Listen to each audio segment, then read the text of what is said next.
Berapa banyak rumah tangga berantakan, yang akhirnya terjadi perceraian, yang akhirnya jadi perpisahan yang tidak nyaman. Anak jadi korban. Mau ke bapaknya, bapaknya sudah punya istri. Mau ke mamanya, mamanya punya suami. Lalu akhirnya anaknya jadi korban dunia akhirat. Siapa yang bertanggung jawab? Dua orang tua ini ketika anaknya nanti masuk neraka. Gara-gara apa sebabnya? Sangka buruk, sangka baik. Ibu-ibu, tidak ada itu enaknya sangka buruk. Sangka baiklah. Ada caleg, sudah bikin pengajian, sudah pasang baleho, sudah datang silaturahmi, bagi-bagi jilbab. Ternyata tidak terpilih, sangka baik. Oh, bukan itu yang terbaik buat saya. Saya dulu 2013 ikut pilwali di Makassar. Dibetak Ustaz? Tidak. Siapa bilang dibetak, Kak? Cuma yang menang lebih banyak suaranya. Belum tentu dia lebih jago dari saya. Nah, alhamdulillah saya ambil hikmah. Oh, ini hikmahnya saya tidak jadi wakil wali kota. Saya jadi ustadz. Sekarang karena saya jadi ustadz, keliling dunia ceramah. Ke New York. Tahu jaki New York? Dekat nama Lili. Dari New York pergi ke Jepang, pergi ke Italia, pergi ke Roma, ke Malaysia, ke Turki, ke Saudi. Semua dibayarkan. Sangka baik, sangka baik, sangka baik, sangka baik. Ibu-ibu tiba-tiba hancur usaha, sangka baik. Tiba-tiba suami berubah setengah mati, sangka baik. Suami tak jahat, sangka baik. Kalau dia berbuat jahat, dia yang tanggung dosanya di akhirat. Tenang perasaan. Piga mau meruntuk tu mak bele ko Andre ko tu runtuk mak ko mak bele ko mama. Ya, ibu-ibu, kalau ini rumus kita pakai, sangka baik, tenang perasaan. Kalau kita selalu sangka buruk, belum terjadi kita sudah sangka buruk, begini nanti, begini nanti, begini nanti, maka ibu akan sengsara, tidak bisa tidur. Nah, dua. Saya ulang lagi. Apa tadi yang pertama, Ibu? Apa? Bu? Pertama, taat pada suami. Apa diperintah suami, lakukan. Dengan catatan, perintah itu tidak bertentangan agama. Jangan kau pakai spiral. Kalau kau pakai, saya tidak setuju. Ibu pakai, maka selama ibu pakai, laknat Allah selalu menyertai ibu. Dan ikut itu. Yang kedua, apa tadi yang kedua? Sangka baik. Nah, yang ketiga, Khadijah. Ibu itu Khadijah, sebelum menikah sama Nabi, beliau janda terkaya di Mekah. Ada janda kaya di sini? Hah? Ada? Saya cuma bertanya. Jangan maki bilang ustaz cari janda. Tidak. Kaya. Ketika beliau sakaratil maut. Tahu sakaratil maut? Tahu ibu? Nah ini muka-muka sakaratil maut semua ini. Masya Allah. Ketika beliau sakaratil maut, usianya 60 tahun. Nabi usianya 45 waktu itu. Sakit Khadijah. Beliau sakaratil maut. Dia lihat-lihat nih. Bajunya sudah 8 kali tambal. Tahu tambal? Tahu tambal ibu? Sulam. Robek sulam. Saya ingat sekali waktu itu kecil. Kalau mamaku suruh kasih masuk jarum. Tahu kan buta-buta mikasnya. Dase, saya itu di Makassar gitu namaku Dasat. Kalau di kampung, lah dase, lah dase, sudahlah itu. Naik nasalai, ditambal lah itu baju, ambil kain, kalau robek ditambal. Ibu, berapa kali ditambal bajunya Khadijah yang dipakai sakaratil maut? Berapa kali dia tambal? Ibu tahu? 8 kali tambal. Padahal sebelum Khadijah menikah dengan Nabi, seluruh barang-barang mewah yang ada di Mekah miliknya Khadijah.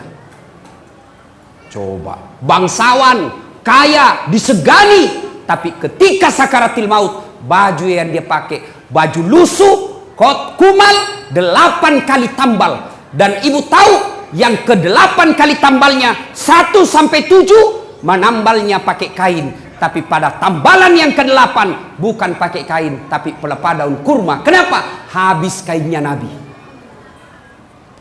Masya Allah. Sakaratil maut nih Khadijah. Dia panggil anaknya. Fatimah, ta'al.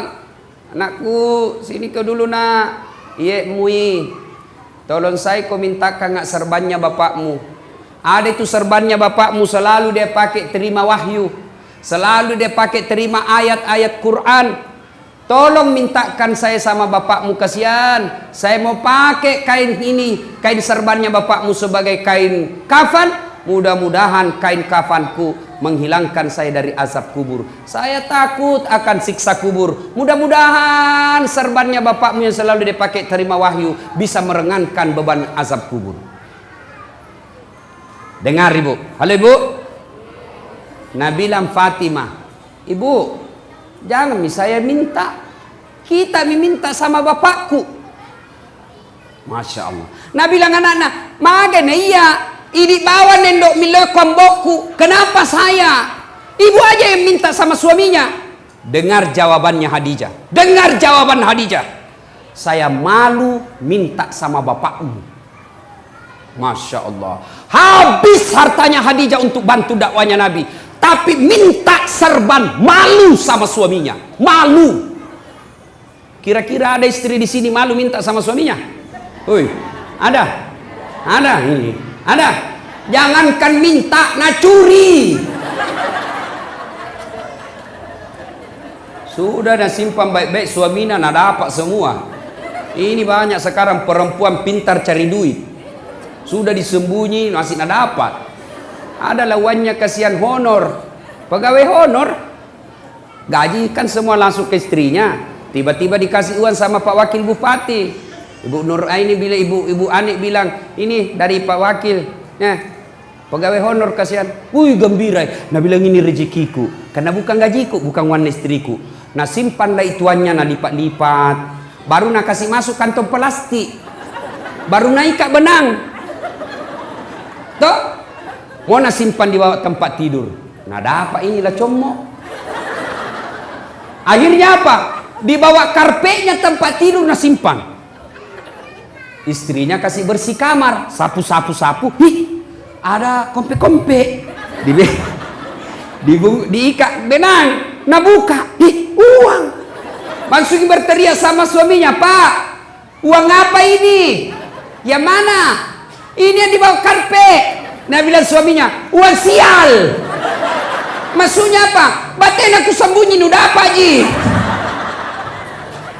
Bisa main nih. Pas sapak duit. Oh, nak parisa mana kantor lelakin. Bu, jangan ketawa ibu, saya serius ini. Bu, kalau ambil uang di dompet, kalau ambil uang di kantong, sampaikan kepada suami. Meskipun ibu sudah di kantong, mi kan tidak bisa mengambil kau di kantong, tak mi. Di dalam kantong pipir kasih tahu. Kenapa? Nanti kasihan dia kira ada uangnya di dompet, sampai di warung kopi, sampai di pompa bensin, sampai uang makan, nah peresa. Mati nih bro, malu maki ini.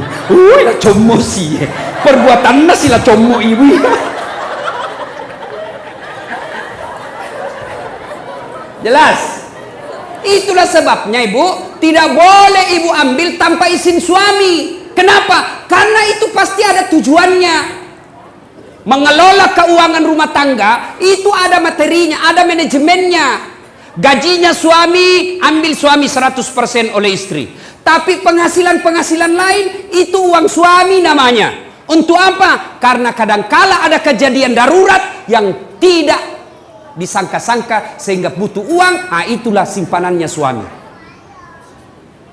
Gajinya suami, pembeli beras, pembeli ikan, pembeli lauk pauk, pembeli lain-lainnya. Tapi ketika tiba-tiba mobil tabrakan, pak, tidak mungkin nih uangnya gajinya dari istri yang sudah diambil, maka itulah simpanannya suami. Maka ibu jangan ambil ketika ada simpanan suami, karena itu pasti ada tujuannya disimpan suami tak.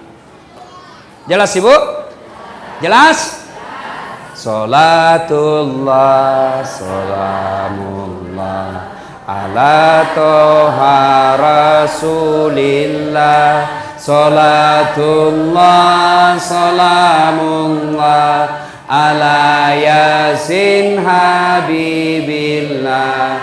Tawassalna bismillah wa bil hadi rasulillah wa kulli mujahidilillah bi ahlil badri ya Allah. Nah, satu, taati suami. Dua, sangka baik. Tiga, jangan mengambil tanpa izin suami. Jelas ya? Jelas ya? Yang keempat, Khadijah ternyata menopang suaminya, mendukung suaminya sepenuhnya. Karena ini laki-laki, biar bagaimana jagonya, tanpa dukungan istri hancur. Betul ya bu? Betul? Maka tapi jangan tom berlebihan ibu. Ada itu di Kolaka, nah bunuh suaminya, nah tikam suaminya pakai pisau dapur, nah tutup kamarnya dulu, baru nah tikam sampai meninggal suaminya. Ditanya, kenapa kau kasih begitu suamimu? Dia bilang, setengah mati ku bantu. Setelah berhasil, dia mau kawin lagi. Lebih baik ku bunuh. Bah, bikin takut-takut. Dia bilang, biar jelek suami ku, jangan ku ambil ki. Biar pengangguran, jangan ku ambil ki. Itu milikku, dunia akhirat. Nah, bu, pak, halo bapak. Percaya pak, bapak tidak akan sukses tanpa dukungan istri. Mau contoh? Mau contoh? Pak Wakil Bupati, biar jago bagaimana kalau Ibu Ani tidak setuju, tidak jalan. Maksudnya Pak, mau pergi sosialisasi, tiba-tiba Ibu Ani bilang, Pak, urus dulu anakmu. Apa? Tidak bisa begitu? Sama saya, biar jago bagaimana kalau tidak dibantu istri, tidak mungkin. Kenapa? Saya mau bikin konsep untuk ceramah besok. Tiba-tiba, weh Ustaz, anakmu mangisi, ambeki. Tidak bisa maki lagi konsentrasi. Mau pergi dan bilang, hei anakmu, ganti popoknya. Maka kita laki-laki bisa sukses. Karena bilang apa? Pergi maki sayang, anak tak, saya yang ngurus. Serahkan semuanya sama istri tak. Kita pergi maki dakwah, saya urus semuanya. Masya Allah. Itu istri yang baik. Jangan bikin takut-takut suami. Baru pergi 1 jam menelpon, di mana kok? Di mana kok? Di kantor jakon. Pulang kok? Jakon lisu kok? Kalau tidak mau kok pulang, jaga memang kok. Baik. Nah dengar semua temanku kasih kecil. Ada tongko dong itu istri nak kasih begitu suaminya. Ada begitu di sini? Tidak ada. Mata lolos. Nah bilang mi suaminya kodong, ada jauh di kantor ini, ada. Dia bilang, foto dulu pale baru kirimi. Hehehe. Weh Pak, ada ki begitu di sini? Takut sama istri tak? Hah? Ada? Weh Pak Desa,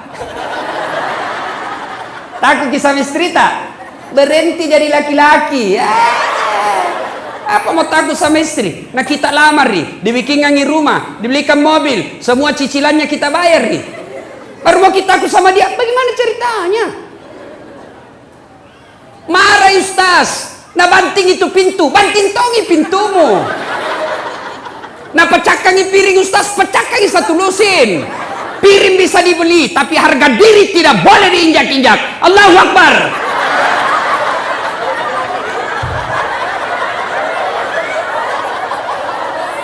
Iya Pak, setuju? Nah bilang mak jallo aja Ustaz, mak jallo ih. Nah pecahkan televisi supaya berhenti menonton. televisi bisa dibeli, tapi harga diri sebagai laki-laki jangan kau injak-injai. Baik. Allahu Akbar.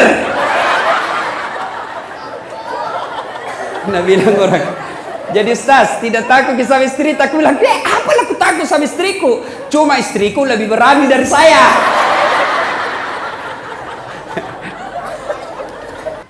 Maka pengajian kita yang kelima adalah, Bu, ada masalah jangan cerita ke tetangga, jangan cerita ke keluarga, lebih baik cerita kepada Allah. Bagaimana caranya? Tunaikan sholat, tingkatkan kesabaran.